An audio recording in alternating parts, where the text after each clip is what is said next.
Hey guys, it's Michael Carter here. Today we're looking at 8 useful tips for creating pins on Pinterest that really pack a punch. Although anybody can create pins to add to their pin boards in Pinterest, it does take a certain level of skill to create pins that really pack a punch. Now, in order to get started, you'll need to have ideas for the pins that you'd like to create. You'd also need at least some level of knowledge about how to design graphics that convey messages. If you can successfully match fonts, colors, images, and a message, you'll be able to create awesome pins that can get people's attention.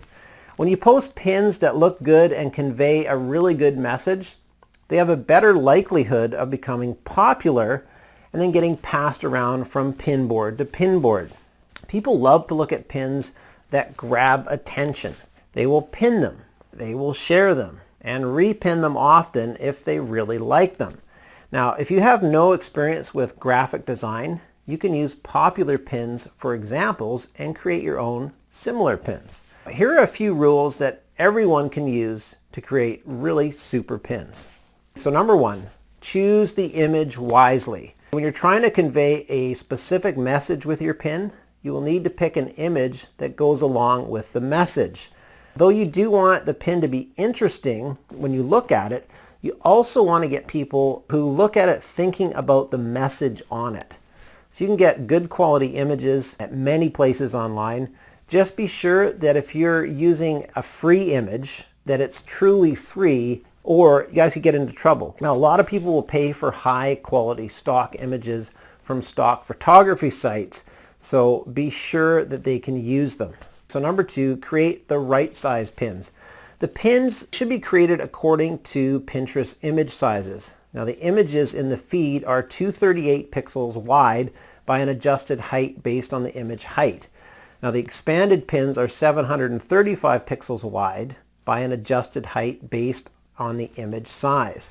However, do pay attention where the sizes may change. So they'll let you know as it happens though. Number 3, the typeset. It will be super important for you to test out some fonts to see which ones really work well for your image. So you want to make sure that they're big enough to read and not too script-like. Try to keep in mind that 74% of people that look at your pin will be on a mobile device. Number 4, test your pins. You'll need to practice making pins until you can do it perfectly every time. Even then, you got to test your pins because you want to see if what works and what doesn't. So don't be afraid to toss a pin and recreate it if it doesn't work. Number 5, linking. When you're adding the link to your page onto the pin, be absolutely certain that you add the correct website address.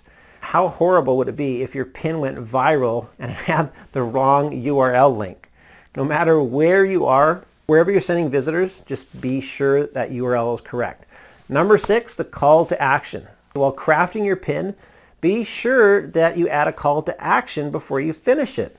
You don't need to add an image that says click here. Be subtle about it. Add something to pique their interest so they want to click through.